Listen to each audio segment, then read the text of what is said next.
बिस्मिल्लाहिर्रहमानिर्रहीम, अस्सलाम वालेकुम। आप देख रहे हैं स्पोर्ट्स वन। मैं हूं आसिफ खान और आप यकीनी तौर पर यही सोच रहे होंगे कि पाकिस्तान की टीम कर क्या रही है। जिम्बाब्वे से भी पाकिस्तान को शिकस्त हुई और उससे पहले इंडिया से शिकस्त हुई। अब पाकिस्तान को 3 मुकाबले अपने मज़ीद खेलने हैं। क्या वजह है इन शिकस्तों की? क्या वजह है इस टीम सिलेक्शन? क्या वजह है, या टीम की कोचिंग वजह है, या कप्तानी वजह है? इस हवाले से बड़ी सैर हासिल गुफ्तगू आज हम करेंगे। बहुत ही डिस्टिंग्विश पैनल मेरे साथ है जो क्रिकेट के खेल को, क्रिकेट के इंतज़ामी उमूर को, क्रिकेट की कोचिंग मामलात को बहुत अच्छी तरह समझते हैं, बहुत अच्छा ज़्यादा तजुर्बा भी रखते हैं और क्रिकेट खेलने और खिलाने का एक्सपीरियंस भी है। एक तो ये है सूरत हाल, और दूसरा एक शख्सियत इसमें ऐसी है जो क्रिकेट के खेल को बाहर से देखती है, यानी सहाफ़ती निगाह से देखती है। तो तीनों एंगल्स मैंने आपके लिए जमा किए हैं। सबसे पहले आपका तारुफ कराता हूँ हारून रशीद साहब। पाकिस्तान के लिए साबिक टेस्ट क्रिकेटर तो हैं ही, लेकिन साबिक क्वालिफाइड कोच हैं। उसके अलावा साबिक जूनियर के सिलेक्टर भी रह चुके हैं, सीनियर सिलेक्टर भी रह चुके हैं, डोमेस्टिक क्रिकेट के डायरेक्टर भी रह चुके हैं और जूनियर टीम के कोच भी रह चुके हैं। हारून रशीद साहब, अस्सलाम वालेकुम, कैसे हैं आप? वालेकुम अस्सलाम, अस्सलाम वालेकुम नाज़रीन। दूसरी शख्सियत मेरे साथ इस्लामाबाद से वीडियो लिंक के ज़रिए बैठी हैं। वो बहुत बड़ा नाम है पाकिस्तान क्रिकेट के हलकों में। उनका नाम मैं लूँगा तो आप समझ जाएंगे, लेकिन उनकी जो शोहरत की वजह है वो क्रिकेट का खेल तो है ही, लेकिन उनकी जो कानूनी मामलात हैं क्रिकेट के, उसके ऊपर जितनी नज़र गहरी इन साहब की है किसी की नहीं है। लिखते भी थे, सहाफ़ी भी रह चुके हैं, अभी भी कर रहे हैं सहाफ़त या नहीं ये मुझे नहीं मालूम, लेकिन क्रिकेट के खेल को बहुत बारीकी से समझते हैं और इस्लामाबाद के क्रिकेट हलकों में बहुत बड़ा नाम है और पाकिस्तान क्रिकेट बोर्ड के गवर्निंग बोर्ड के रुकन भी रह चुके हैं। शकील शेख साहब, अस्सलाम वालेकुम। शकील साहब कैसे हैं? अस्सलाम वालेकुम आसिफ खान साहब और आपके सारे नाजरीन को सलाम। बहुत बहुत शुक्रिया। और तीसरी शख्सियत मेरे साथ हैं बदियू जमा। ये सहाफ़ी हैं। खेल के ऊपर बड़ी गहरी नज़र है, क्रिकेट के ऊपर बड़े गहरे मामलात हैं, बड़े छुपते हुए सवालात इनके जानिब से आप सोशल मीडिया पर और मेन स्ट्रीम मीडिया पर देखते रहते हैं। बदियू जमा साहब भी दुखी हैं और ये भी सजेशन इनके पास भी हैं, उनसे भी सजेशन हम जानेंगे। अस्सलाम वालेकुम। वालेकुम सलाम। आसफ़ी कैसे? बस ठीक हूँ, खैरियत से। तो मैं शकील शेख साहब से ओपनिंग रिमार्क लेता हूँ। शकील शेख साहब, आप इस परफॉर्मेंस को क्या क्या समझते हैं कि ये वन ऑफ परफॉर्मेंस है या किसी परफॉर्मेंसेस का ये तसलसल था जो हमने कल देखा जिम्बाब्वे के खिलाफ? जी शुक्रिया। मैं देखिए ओपनिंग रिमार्क्स मेरे ये हैं और आपने जैसे कहा है, पाकिस्तान की जो कंपेन थी ना आईसीसी टूर्नामेंटों में या एशिया कप या दूसरी जगहों पे, जितने भी बड़े बड़े टूर्नामेंट में इतनी बुरी पाकिस्तान की कंपेन स्टार्ट नहीं हुई। Very bad. 2 मैच आप बैक टू बैक हार गए हैं और पॉइंट टेबल पे अभी आपका पॉइंट ही नहीं है। तो इतनी बुरी परफॉर्मेंस। और फिर दूसरी बात यह है कि चलें, आपका इंडिया से बहुत अच्छा मैच हुआ, माना आखिरी बॉल तक गया, आपने फाइट भी की, मगर ये जो दूसरा मैच है जिम्बाब्वे वाला, और फिर एक तो जिम्बाब्वे और एक आपने सिर्फ 130 रन करने थे, ये देखिए कोई बात ही नहीं है पाकिस्तान के लिए। पाकिस्तान की क्रिकेट बहुत बड़ी है और फिर आप एक न्यूट्रल वेन्यू पे खेल रहे हैं। इतनी बुरी शुरुआत आसिफ खान साहब कभी नहीं हुई पाकिस्तान की क्रिकेट की, और इसीलिए फैंस बड़े डिसहार्ट हैं। रमीज राजा साहब कहते हैं जी कि फैंस हमारे साथ है। मुझे कल से बता दें, जब से ये शॉकिंग डिफीट हुई है, स्टनिंग डिफीट हुई है, उसके बाद मुझे बता दें फैन कहाँ पे हैं। सारे फैंस तो इनके खिलाफ हैं। सारे कह रहे हैं कि टीम का कॉम्बिनेशन अच्छा नहीं है, मिडल ऑर्डर अच्छा नहीं है, फिर आप देखें कि फील्डिंग सही नहीं है। आप क्या क्या बताऊं, फिर जो बैटिंग ऑर्डर है वो ठीक नहीं है, फिर जो आपके की प्लेयर थे ऊपर वाले वो तो खैर दो गए, और नीचे जो सारा मिडिल ऑर्डर था, ये मतलब इसका क्या हुआ? अच्छा, इसका जवाब ये लोग देते हैं जो बोर्ड के ऑफिशियल हल्के हैं कि जी आप बताएं फिर मिडिल ऑर्डर में क्या होता। ओ भाई, 4 साल से तो क्रिकेट आप चला रहे हो, 2018 से। अगर आप फोकस करके फर्स्ट क्लास में या आपके T20 में या दूसरी जगहों पे आप अगर चले हाई परफॉर्मेंस सेंटर में ही कर लें। अगर आप इस चीज पे फोकस ही नहीं कर सके कि हमने 4-5 मिडिल ऑर्डर में बैट्समैन बनाने हैं और हमने कंपटीशन हमारे मेजर आ रहे हैं। देखिए पहले ये हुआ शुरू में, जब पिछले साल आपको पता है कि वर्ल्ड कप में हार हुई है, फिर उन्होंने कहा जी बाबर आजम सीख रहे हैं कप्तानी, मतलब है कि लर्निंग प्रोसेस है। चले कौम ने कहा जी अच्छा ठीक है इसको बैक करें, बोर्ड ने भी बैक किया। फिर उन्होंने कहा जी एशिया कप में हो गया, अजी अभी भी सीख रहे हैं। अब यहाँ पे हो गया है तो कह रहे हैं जी अभी भी। मतलब कब तक सीखना है मुझे बताएं कि इस मुल्क में क्या टैलेंट खत्म हो गया है, क्या हुआ है आपको? वैसे मैं एक हैरान कुन बात ये बताऊं कि पाकिस्तान की टीम जो है ना, ये T20 का मैच, चाहे वो बाइलेटरल है चाहे कोई है, ये स्टेडियम में कभी नहीं जीती। आज तक आप रिकॉर्ड चेक करें, मेरे it was shocking for me कि मैं चले वो रिकॉर्ड देखा, किसी ने मुझे कहा कि आज तक पाकिस्तान ऑस्ट्रेलिया में T20 मैच नहीं जीता। तो ये दूसरी बात ये थी कि पर्थ में मैच था, 130 पे आपने आउट कर लिया था, कोई इतनी बड़ी बात भी नहीं थी, कोई इतने ज्यादा जबरदस्त बैट्समैन भी नहीं थे मिडल में, एक दो बैट्समैन सिकंदर वगैरह वो भी कुछ ज्यादा नहीं चले हैं, आपको पता ही है। मगर आप ये देखें कि मतलब मेरे लिए तो as a organizer, as a cricket fan, जो भी आप कह लें, एज ए साफी, इट वाज शॉकिंग कि ऐसा नहीं होना चाहिए था। चले, पाकिस्तान की शॉकिंग क्रिकेट इतनी तो छोटी है। शॉकिंग तो आपके लिए ही नहीं था, बाकी सबके लिए भी था। इसका रीज़न हम आज जानने की कोशिश करेंगे। हारून रशीद साहब, इन्होंने जो इशारे किए कि 4 साल से जो सिस्टम आया है वो इतना कोई अच्छा सिस्टम नहीं था कि वो मिडिल ऑर्डर बैट्समैन या दूसरे बैट्समैन या कैप्टन को तैयार कर सके। 4 साल का सिस्टम जो आया उसके जिम्मेदार आप हैं। देखिए मैं तो आप उसके हेल्म ऑफ अफेयर पे आप थे ना। 4 साल के सिस्टम की बात ना करें, इससे पहले की भी बात करें, क्योंकि इशू ये था कि आई थिंक शेख साहब तो बिल्कुल उस वक्त बहुत अरसा मैंने शेख साहब के साथ काम किया। आई थिंक अगर मैं पूरे क्रिकेट हलकों में अगर देखता हूँ, चाहे वो एसोसिएशंस ले लूँ या रीजन्स ले लूँ, मैं फील करता हूँ कि जितनी समझ और जितना सूझबूझ शेख साहब को है, मैंने और किसी में इतनी नहीं देखी। फ्रैंकली स्पीकिंग, मेरा किसी को कोई no offence to anybody for that, लेकिन जो हकीकत है वो हकीकत है। और इनके साथ जो मैंने काम किया है वो बहुत हमने बड़े बड़े काम किए हैं, ऐसे नहीं है।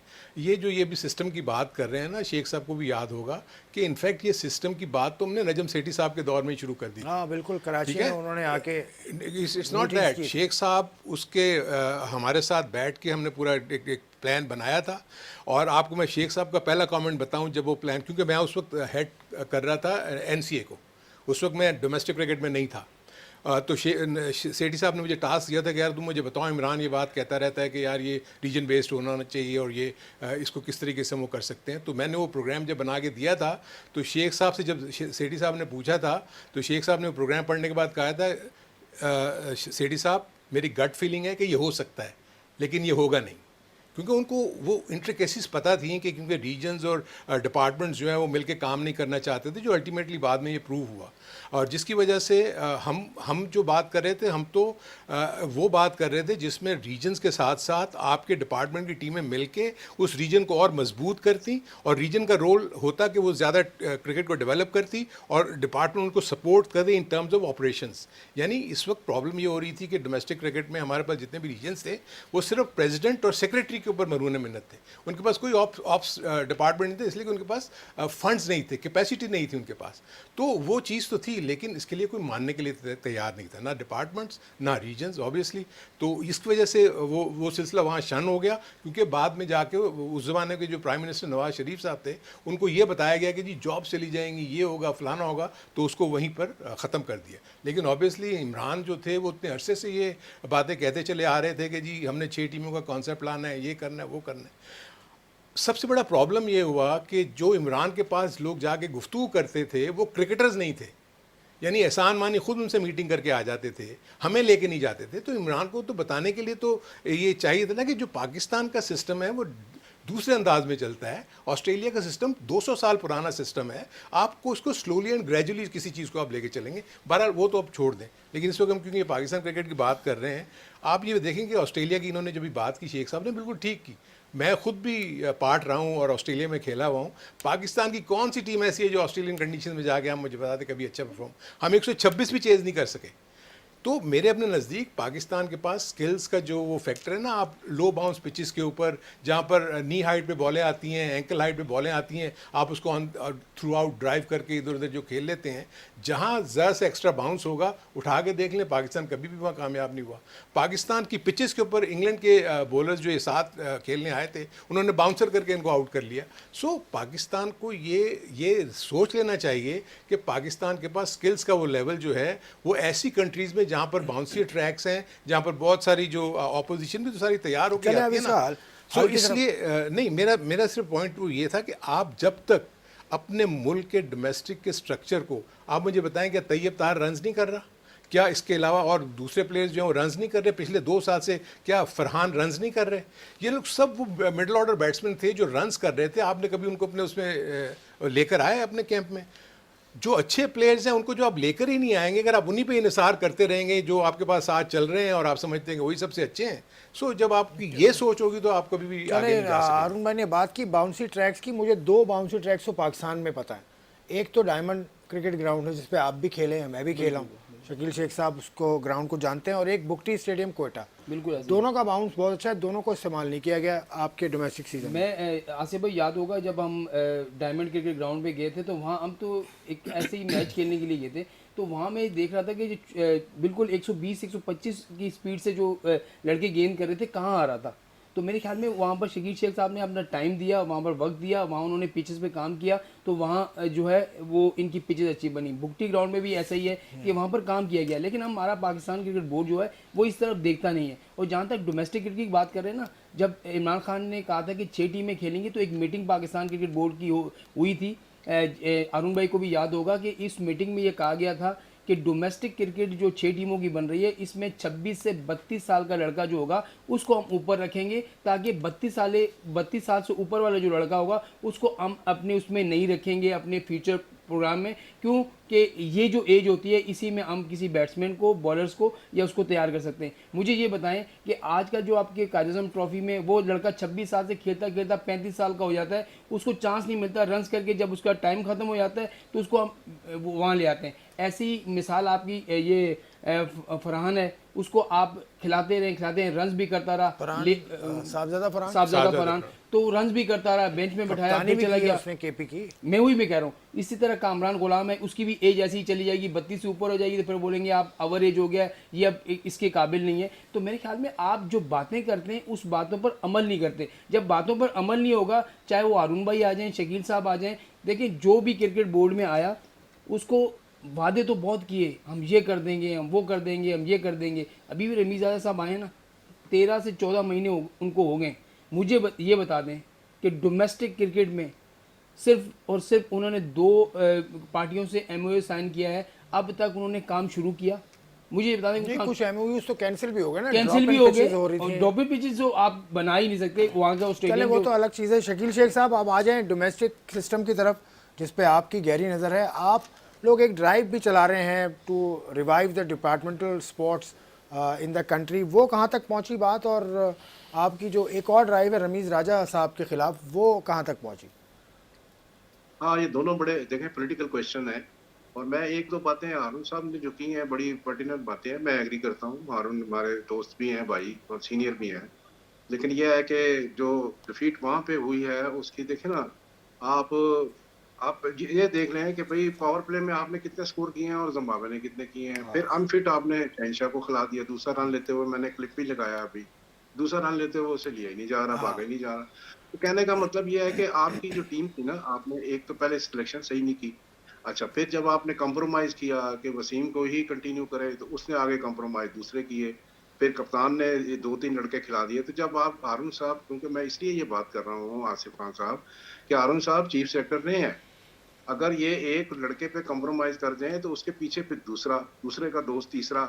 हारून नहीं करता था, हारून का मुझे पता था, ये बड़ी सख्ती, मुझे तो बड़ी अच्छी तरह याद है कि वकार यूनुस ने जो इंक्वायरी हुई थी, वकार यूनुस ने कहा जी मैंने ये लड़का मांगा था, हारून ने कहा नहीं भाई नहीं, जो हमारी रिक्वायरमेंट है वो ये है। इवन मैं आपको बताऊं कि हारून बस so tough and rightly so merit पे, कि मेरा ख्याल है कि शहरयार साहब ने एज ए चेयरमैन मेरा ख्याल है मंजूर का कहा था, अगर हारून साहब को याद हो, इन्होंने कहा नहीं जी वो नहीं चल सकता, ये और कंट्री है, ये और चीज है, आप ऐसा नहीं करें। और एक नहीं 2-3 दफा का, मगर नहीं हुआ। तो कहने का मतलब यह है कि जब आप मेरिट पे स्टिक करेंगे तो बात बनेगी। अब आ जाए सियासी बात पे, देखिए वो जो डिपार्टमेंट थे वो तो लेटर निकल गया है गवर्नमेंट की तरफ से और सारे डिपार्टमेंट्स को चला गया है, और डिपार्टमेंट ने अपना अपना काम इस पे शुरू कर दिया है। वो मुख्तलिफ फेडरेशंस को, लोगों को लेटर भी लिख रहे हैं कि जी आपका ये सिस्टम बनाएंगे, हमारी एफिलिएशन कैसे होगी। अच्छा शकील शेख साहब मैं आपको रोक दूंगा, एक छोटा सा ब्रेक मुझे लेना है, ब्रेक के बाद वापस आता हूँ। आप ही से बात का आगाज़ करूँगा कि आप इस बात को रिज्यूम करें कि डिपार्टमेंटल स्पोर्ट्स का क्या मुस्तकबिल है और रमीज़ राजा साहब का आपके ख्याल में क्या मुस्तकबिल है, इस ब्रेक के बाद।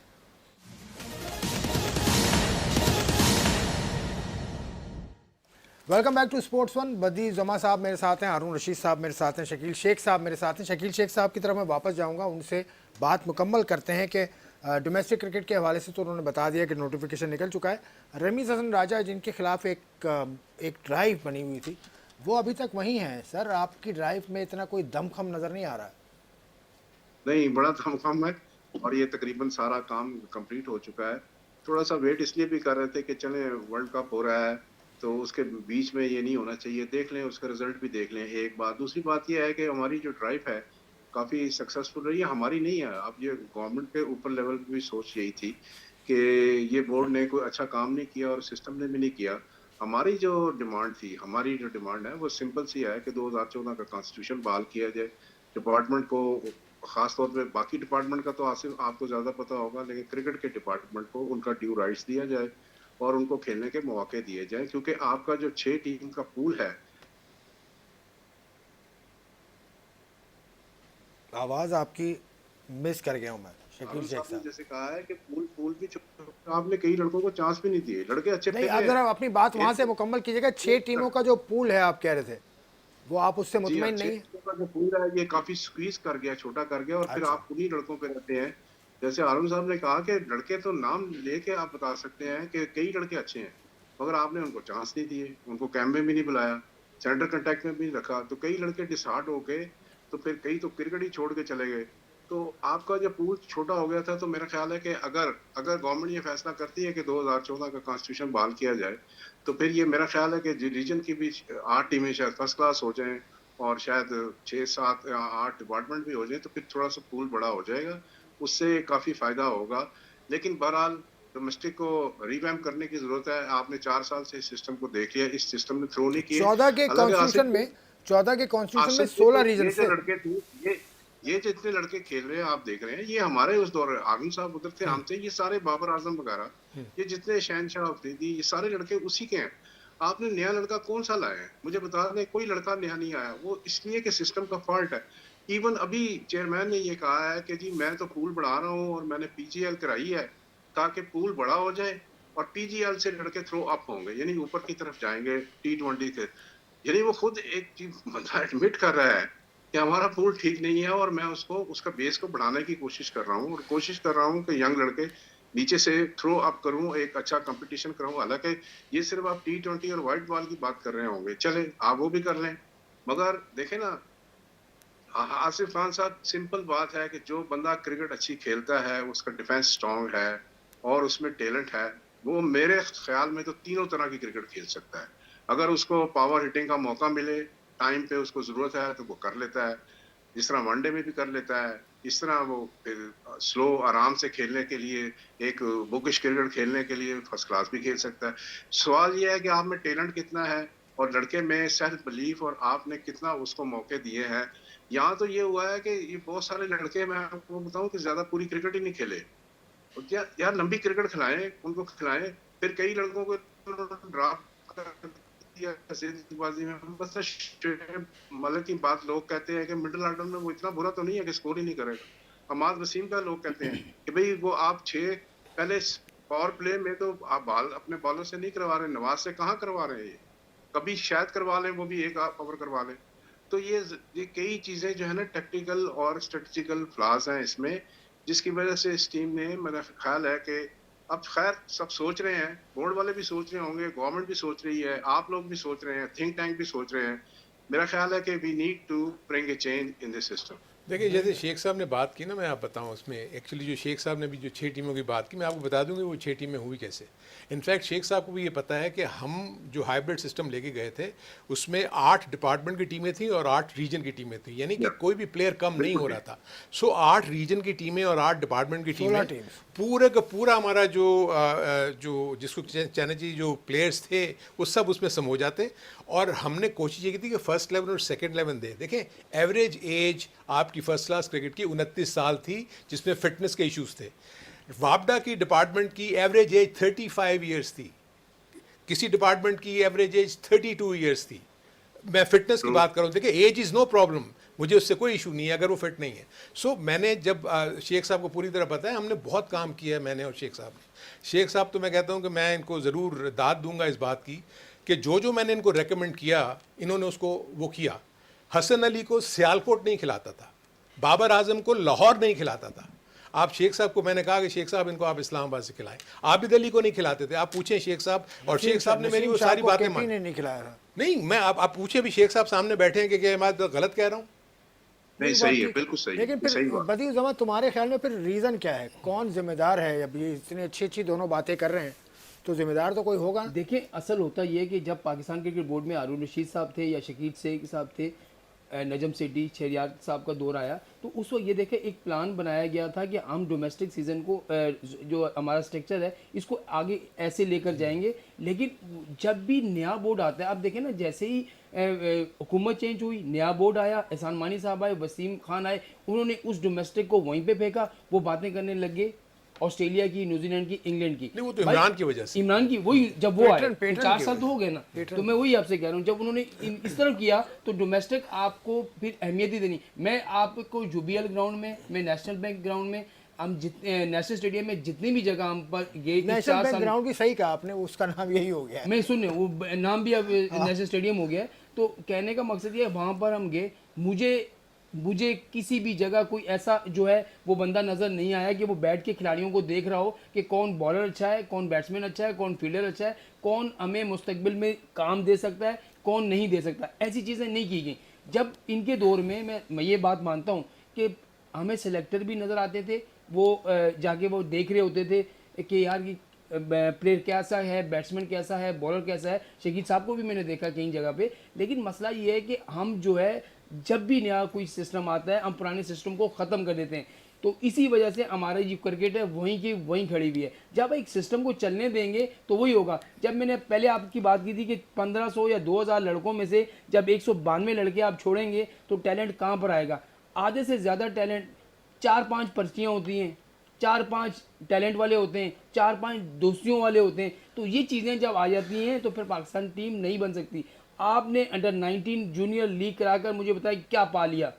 आपने फॉरनर बाहर से 15-16 लड़के बुला के उनको पैसे ही दिए ना, बोर्ड के खजाने से पैसे ही गए, आपके खजाने में आया क्या? ये भी तो आप देखें ना। इन जूनियर लड़कों को आप 5-6 साल तक खिलाएंगे, उसके बाद पाकिस्तान टीम में आने के काबिल होंगे। जो टीम में थे उनको क्यों हमने आपने शेख साहब इसमें देंगे, शेख साहब एग्री करेंगे। जो नाअहली ये है कि आप बताएं कि अभी तक एडवोकेज़म चल रहा है, यानी आपको 4 साल हो गए, आपने वो जो भी नया स्ट्रक्चर लाए थे उसको फ़ाल तो करते ना, वहाँ पर इलेक्टेड बंदे आ जाते, पूरी मैनेजमेंट कमेटीज़ जो हैं वो तरीके से बन चुकी हुई होती, जो कि 1 साल का काम था। 4 साल में अगर आप वो नहीं कर सके तो इसका मतलब तो नाअहली है।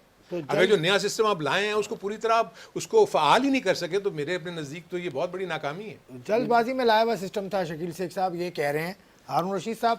फिर उसके बाद जो तब्दीलियाँ की गई, यानी सरफराज अहमद कप्तान थे उनको हटा दिया, मिकी आर्थर कोच थे, अजहर महमूद कोच थे, उनको हटा के मिसबाउल हक जो कि कोचिंग का एक्सपीरियंस भी नहीं रखते उनको कोच बना दिया गया। वो जो एपिसोड हुआ वो भी आप समझते हैं कि शायद खराबी की वजह है?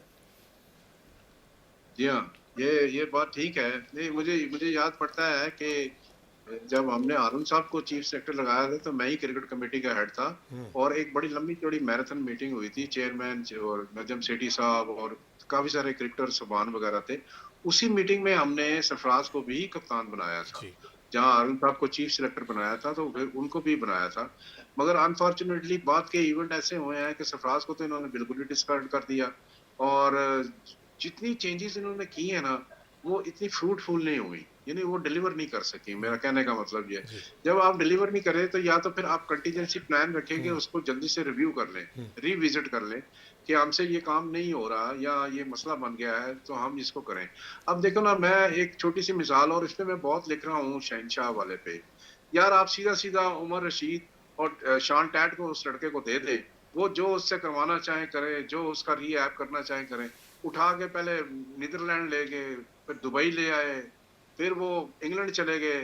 कल मैं देख रहा हूँ कि उससे रन भी नहीं लिया जा रहा। तो कहने का मतलब ये है कि जो प्रोफेशनल लोग हैं, जो कोचेज हैं, अगर आपने देना है तो फिर उसको उनके हवाले कर दे, उनकी एक जिम्मेदारी लगा दें।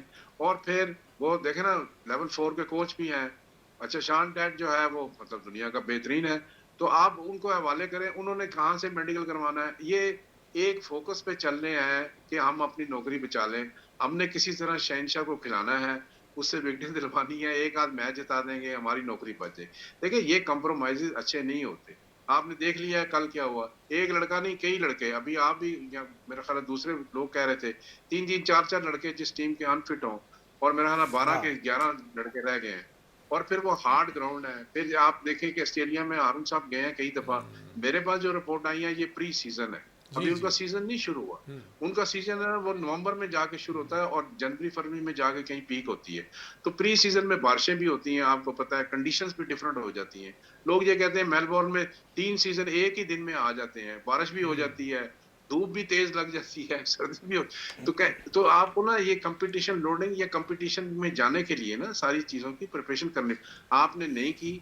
लड़के अनफिट हैं, अच्छा फील्डिंग नहीं हो रही है, बैटिंग जहां रिक्वायर्ड है और जिस तरह की रिक्वायर्ड है उस तरह की बैटिंग नहीं हो रही। चले बैटिंग सही है। देखिए इंडिविजुअल तो कल आप देखें शान ने भी कर दी है, हाँ। 40 कर दी है, जी। मगर आप देखें कि आप छोटा टारगेट भी नहीं ले सके उससे। चले अभी इंडिविजुअल लोग कर देते। इस सूरत हाल को समेटते हैं। अब एक ब्रेक का वक्त है, ब्रेक लूंगा, ब्रेक के बाद वापस आके इस सूरत हाल का कोई हल निकालें, उस हल की जानिब हम जाएं, कुछ सजेशंस की जानिब हम जाएं इस ब्रेक के बाद।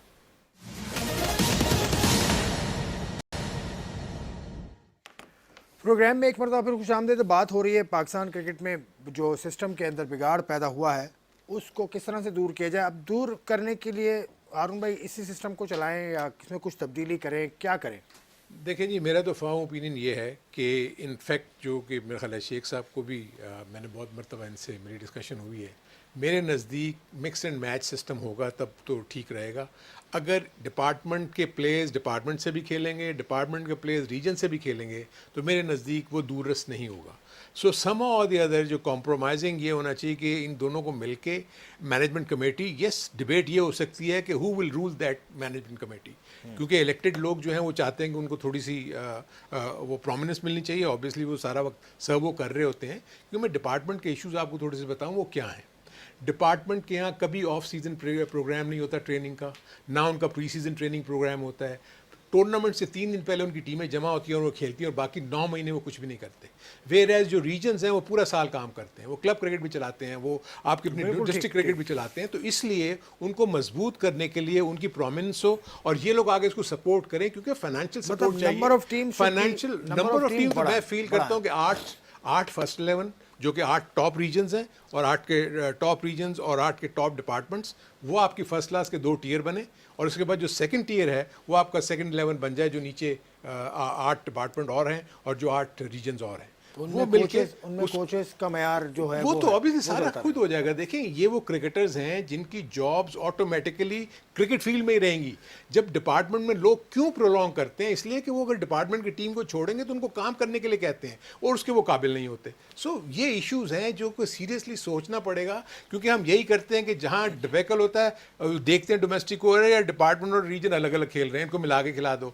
4 साल के बाद फिर प्रॉब्लम होती है, अरे क्या ये मिलके खेल रहे हैं, इनको अलग अलग छोड़ दो। तो आई थिंक इसको कुछ ना चलो कुछ बदी, जरूर तुम्हारे सोचना नज़दीक क्या हल है? शकील शेख साहब से फिर मैं आखिरी में पूछूंगा, आप बताइए। देखिए मसला यही है कि अभी अरुण भाई ने बात तो बहुत अच्छी की कि 8 टीमें फर्स्ट क्लास में ऊपर होनी चाहिए, फिर रीजन में होनी चाहिए और डिपार्टमेंट में होनी चाहिए। ये बात बिल्कुल सही है, लेकिन मुझे ये बताएं कि पाकिस्तान क्रिकेट बोर्ड के पास कोचेज़ ही नहीं है। वो उन खिलाड़ियों को खुश करने के लिए जिनको इन्होंने ओवरेज करके कह दिया कि आप अब क्रिकेट नहीं खेल सकते। इमरान फरहद कोचिंग कर रहा है, सही है, रुमान रईस, दूसरा क्या नाम है उसका, समी कोचिंग कर रहा है। तो सब क्रिकेटर्स जो थे कोचिंग कोर्सेज करवाए गए, नहीं कोचिंग कोर्सेज आपके मुताबिक देखिए ये कोचिंग कोर्सेज काफ़ी है, लेवल 1 लेवल 2 क्या काफ़ी है? मेरे ख्याल में कोचेज को आप पूरा मुकम्मल, पहले कहा गया था कि हम अपने कोचेज को भेजेंगे थे, सुने कोचेज को बाहर भेजेंगे, वहां से कोर्स कराएंगे, उसके बाद आगे लगाएंगे। लेकिन किसने किसको बाहर भेजा? नहीं भेजा, कोई सीख के नहीं आए। उन्हीं क्रिकेटर्स जो खेल रहे हैं वही चीज़ें जो मतलब ये सिस्टम थोड़ा सा ज़्यादा टीम्स हों इसमें और इसी तरह से ही चले। बिल्कुल सिस्टम को इस चलाना है तो फिर ऐसे चलाएं ना कि जो आपका, यानी कि इनका जब ये बोर्ड था तो इसमें कुछ और बातें होती थी, अब ये आया तो इनमें और बातें होने लगी। अब नया सिस्टम आएगा उसमें और बातें होने लगेंगी। अभी रमीजा साहब का विजन क्या है जी? 10 साल का लड़का लेंगे, उसकी तालीम भी देंगे, उसको स्कूल भी पढ़ाएंगे, उसको 30,000 रुपये महीना भी देंगे और उसके बाद उसको हम तैयार करते करते 25-26 साल में पाकिस्तान टीम में ले आएंगे। ये मेरी समझ में नहीं। आप ग्रास रूट, पहले स्कूल क्रिकेट होती थी, कॉलेज होती थी, यूनिवर्सिटी क्रिकेट होती थी, वो कराएं, आपके पास टैलेंट आ जाएगा। चले ये शकील शेख साहब, ये बात तो मुनासिब है कि अगर कोई यंग बच्चा उठाते हैं उसको पढ़ाते भी हैं और उसको खिलाते भी हैं, तो ये तो इसमें क्या बुराई है? सही है। मैं देखें आसिफ साहब, मैं 4 तजवीज़ें दे देता हूँ आपके, ठीक है। ताकि कंक्लूजन की तरफ जाएं। देखिए, एक तो डोमेस्टिक क्रिकेट को ना ग्रास रूट लेवल से, यानी क्लब लेवल से स्ट्रेंथन करने की जरूरत है और उनको हेल्प करने की जरूरत है, और टिल आपके फर्स्ट क्लास का। दूसरा बात यह है कि आपका जो गवर्नेंस सिस्टम है ये डेमोक्रेटाइज कर लें, इलेक्टेड लोग हों नहीं और उन गवर पे नहीं, एक चेक एंड सेकंड, बैलेंस एक रखें। एक सेकंड, एक सेकंड। अगर अगर गवर्नेंस सिस्टम आपने डेमोक्रेटाइज करना है, तो फिर तो चेयरमैन की जो अपॉइंटमेंट है वो भी आपको डेमोक्रेसी मैं उसमें सारा भी कह लानी रहा हूँ, होगी। देखिए मैं तो फिर सारा कह रहा हूँ ना, सारा प्राइम सबने। मिनिस्टर का उसमें इन्वॉल्वमेंट खत्म होना चाहिए, प्राइम मिनिस्टर या नहीं, प्रेसिडेंट का। प्राइम मिनिस्टर तो देखें ना, 2 नॉमिनेट करते हैं। जी 2 बंदे प्राइम मिनिस्टर नॉमिनेट करते हैं। इलेक्शन हो, जो इलेक्शन जीते उनका नॉमिनी जीत जाए या दूसरे का जीत जाए, कोई फर्क नहीं पड़ता। हमेशा हमेशा तो प्राइम मिनिस्टर का नॉमिनी जीतता है ना शकील यही साहब, होता है। वो तो हाँ, हमेशा नहीं जीतता है। है तो सही, लेकिन यह है कि देखिए ना, जो आईसीसी का जो कॉन्स्टिट्यूशन है वो भी कहता है कि आपकी गवर्नेंस में डेमोक्रेटाइजेशन होनी चाहिए। इसीलिए ठीक। प्राइम मिनिस्टर को सिर्फ 2 का राइट दिया गया, 10-12 का नहीं दिया गया। आप जिसको चाहें डेमोक्रेटाइज कर लें और क्लब लेवल से शुरू करें। 2 चीजें ठीक हो है। गई। तीसरा ये है कि आपका जो हाई परफॉर्मेंस सेंटर है ना, इसने फुल पोटेंशियल के साथ काम नहीं किया। मैं कह रहा हूँ कि 50% भी नहीं किया इसने। इसको बहुत ज्यादा स्ट्रेंथन करने की जरूरत है। एक रेगुलर प्रोग्राम वहां पे रखें, और फिर वहां पे अपने स्पेसिफिक प्रोग्राम जो स्पेशलाइज्ड होते थे पहले, वो दोबारा से शुरू करें। और हाई परफॉर्मेंस सेंटर को ये मंटो पार्क वाली नेट प्रैक्टिस पे नहीं जाए। हाई परफॉर्मेंस सेंटर का मतलब हाई परफॉर्मेंस सेंटर है। तीनों बनाए, बेशक कराची में बनाए, मुल्तान में बनाए, लाहौर में बनाए, और फिर इस तरफ भी बनाए, पेशावर में बनाए या रावलपिंडी इस्लामाबाद में बनाए। तो हाई परफॉर्मेंस सेंटर का मतलब हाई परफॉर्मेंस सेंटर है। ये जो आजकल जो चल रहा है वो मंटो पार्क के नेट जो है क्लबों के, इससे ज्यादा है। और चौथा ये है कि जो क्योंकि हारून साहब बैठे हुए हैं, देखिए हमने तो उस वक्त किया था और ये भी करते थे कि पाकिस्तान एक ही टीम में रेगुलर जाती थी दुनिया में। कम से कम मेरे ख्याल से 2 या 3 टूर रखे, 1.5 महीने 2 महीने के।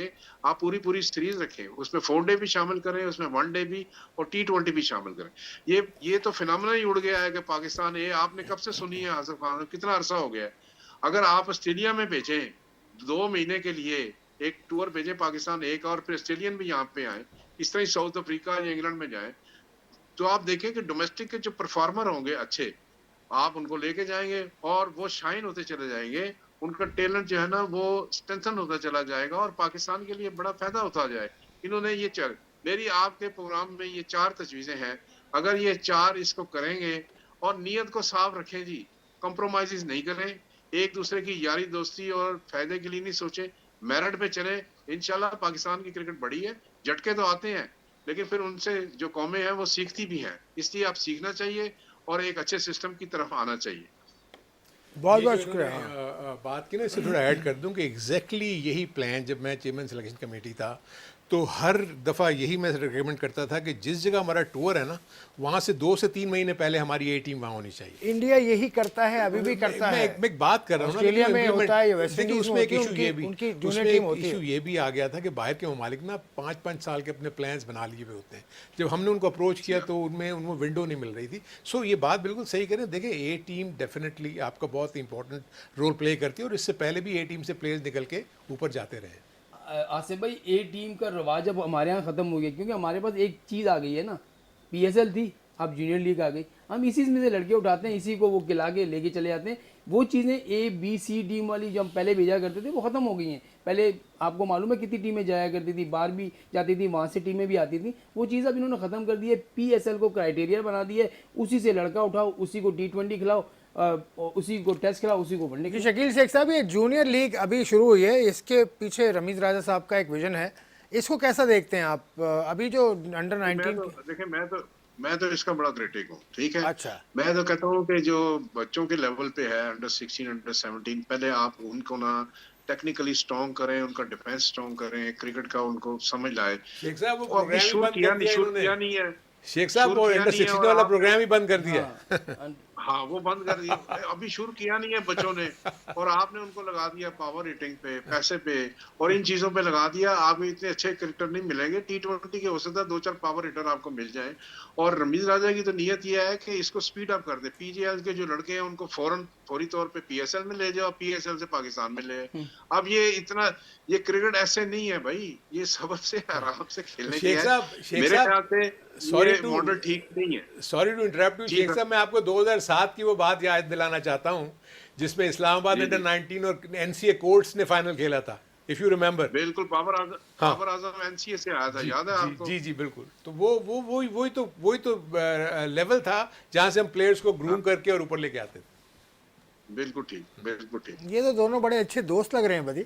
हाँ ये दोस्त हैं, हमें तो क्योंकि इस बोर्ड में साथ होंगे तो दोस्त ही होंगे ना। नहीं, नहीं, बहुत। दोस्त की बात दोस्त नहीं, के अलावा देखिए इन्होंने एक साथ काम किया, अच्छा काम किया, वो इनको जानते हैं, वो ये तो उनको हारून जानते रशीद हैं। हारून रशीद साहब को आप 10 में से कितने नंबर देते हैं क्रिकेट बोर्ड में काम जो उन्होंने किया था उसके? शकील शेख साहब, नहीं नहीं, मैं तो फुल मार्क्स देता हूँ, Full मैं marks तो देते फुल हैं। मार्क्स देता ये क्या आप कितने नंबर देते हैं इनको? मैंने आपको सबसे इंट्रो में ही कहा था कि शेख साहब जैसे मैंने, मतलब मैं रीजन्स के पॉइंट ऑफ व्यू से मैंने हर एक से डील किया है ना। और देखो शेख साहब हमारे साथ डोमेस्टिक अफेयर्स कमेटी के हेड होते थे ना, तो आप सोचेंगे शेख साहब से पूछे ना, मिनट्स ऑफ द मीटिंग जब बनती थी तो सिर्फ मैं और शेख साहब ही तो Yeah, बैठे हुए yeah. सारा बड़ी हम ही तो मेहनत किया करनी करते थे। अब दोबारा बन जाए तो फिर दोबारा दोनों को ले implementation भी आते हैं। होती है। तो इन दोनों अच्छा ने हो तो- जाएगा। ये दोनों तो बड़े एक दूसरे के क्या कहते हैं मोतकिद हैं। मेरिट पे भाई बात मैरिट, करते वही मैं हैं, कह रहा हूँ, मेरिट अगर पे बात मैरिट में करते टीम हैं। बनानी है, टीम में जो है टैलेंट को लाना है, तो फिर शकील शेख साहब होने चाहिए। और तो शकील शेख साहब से मेरा बस आखिरी सवाल है कि शकील शेख साहब, आपकी जो ग्राउंड है इतना अच्छा, डायमंड क्रिकेट ग्राउंड एक ज़बरदस्त ग्राउंड है, बड़े बड़े प्लेयर्स भी वहाँ से निकले, अच्छी पिच है उसकी, हमारा अपना एक्सपीरियंस है। वो पिछले डोमेस्टिक सीज़न में वो नहीं था, वो पाकिस्तान क्रिकेट बोर्ड की आइटिनरी में बिल्कुल नहीं था। पहला जो सीज़न हुआ उसमें तो नहीं था। और फिर हाँ, उसके इन्होंने 4 साल से इसको यूज नहीं किया। देखिए टोटल विक्टिमाइजेशन हुई थी, मेरी वजह से ही हुई थी। और फिर इन्होंने नादरन को दे दिया, उन्होंने इसकी केयर नहीं की, तो ज्यादा मैचेस वहाँ हो ही नहीं सके, लड़के आ ही नहीं सके। इस्लामाबाद के 4-5 जो ग्राउंड थे, ये आपको पता है कि पाकिस्तान की 30% क्रिकेट है ना तकरीबन यहाँ होती थी, और बड़े अच्छे लड़के निकलते थे। और मुझे याद है कि ये सारे डिपार्टमेंट और रीजन कहते थे इस्लामाबाद में खेलना, हबीब बैंक हो गया, नेशनल बैंक हो गया, SNGPL, मिसबा वगैरह, कि जी हमारा वहाँ मैच रखे, हमने वहाँ प्रैक्टिस करनी है। तो अब इन्होंने 4 साल से इसको विक्टिमाइज किया था, अब वहाँ पे मैच नहीं है, ग्राउंड की हालत भी ठीक नहीं है। अभी परसों ही जो है ना 25 तारीख को हाई कोर्ट ने फैसला किया है 2 पिटिशनों पे, तो अब ये थोड़े से मामला ठीक होने शुरू होंगे। अल्लाह करे कि बोर्ड का तख्ता ही हो जाए, फिर मैं सारा इंतजाम ही इंशाल्लाह ताला ठीक करूंगा। बोर्ड और पाकिस्तान की बेहतरी बोर्ड के का लिए मैं तख्ता किसी के नहीं, ना एक सेकंड, खिलाफ हूं, ना कुछ। आप सही करेंगे? आप क्या चेयरमैन क्रिकेट बोर्ड आप लगेंगे बोर्ड का तख्ता अगर हो गया? नहीं नहीं, चेयरमैन तो कोई और लगेगा, हमारी कौन जिम्मेदारी लगेगा? है जो देंगे। कौन लगेगा नाम चेयरमैन? तो बता दें, शेख कौन साहब लगेगा कोई breaking ही चेयरमैन, दे ये दें बता हमें। दें। नहीं नहीं, हमें तो देखे, मैं तो हमारा तो जो फर्स्ट लव है वो डोमेस्टिक ही है ना, मैं डोमेस्टिक की बात कर रहा हूँ। नहीं, चेयरमैन क्रिकेट तो बोर्ड आपको कौन पता है, कौन लगेगा chairman cricket chairman board? Najam Sethi साहब है, और तो कोई है ही नहीं है, रेस में ही नहीं है दूर दूर ये तक। तो और लोगों को क्योंकि पता नहीं है ना प्रोसेस, मेरा देखिए मेरे हाथ से सारा हो रहा है। मैं चले आपके प्रोग्राम में बता देता हूँ, मैंने ही किया सारा, मेरे हाथ से हो रहा है। नजम सेठी साहब चेयरमैन होंगे, और बाकी बड़े बड़े लोग होंगे, आपके फेवरेट लोग भी होंगे आसिफ खान इसमें। मेरा फेवरेट कौन है ये बता दे, मेरा फेवरेट कौन है? फेवरेट कौन है मेरा कोई फेवरेट नहीं। चले सारी बातें ना पिछवाएं, लेकिन ये है कि हमारा जो लव है, मेरा हो गया, हारून साहब का हो गया। हारून साहब का तो खैर बहुत वाइड स्केल है, आपको पता है, वो कोचिंग में डायरेक्टर भी रहे MPA के, फिर चीफ सेलेक्टर भी रहे, मैनेजर भी रहे, फिर डोमेस्टिक में बेपनाह काम किया है। अच्छा क्लैरिटी है, विजन बड़ा क्लियर है, कोई जाती मुफादात या इसमें नहीं है, ऑनेस्टी के साथ काम कर। और मैं तो इसको कहता था हारून साहब यार सारा दिन वर्कऑल, सारा दिन काम करते रहे। इवन मैं आपको बताऊं कि ये रोजों में भी काम करता था, और मुझे भी नहीं जाने देता था, कहता नहीं अफ्तारी भी मेरे साथ ही करो भाई, यहाँ पे तो पक्के दोस्त हैं भाई, कुछ भी नहीं जाने देता था। पक्के दोस्त है। पक्के दोस्त इसका हैं भाई, मतलब पक्के है कि दोस्त। मैं इस प्रोग्राम को यहाँ ख़त्म करता हूँ। इसका मतलब ये है कि अगली मरतबा हारून रशीद के साथ भी साबिक का लफ्ज़ लिखा होगा, और शकील शेख के साथ भी साबिक का लफ्ज़ लिखा होगा, दोनों ही क्रिकेट बोर्ड के। आपकी जुबान मुबारक मुझे हो, ऐसा लग रहा इंशाल्लाह। है, मुझे ऐसा लग रहा है। बहरहाल स्पोर्ट्समैन के इस स्पेशल शो से इजाज़त चाहूँगा मैं। खुदा हाफिज़।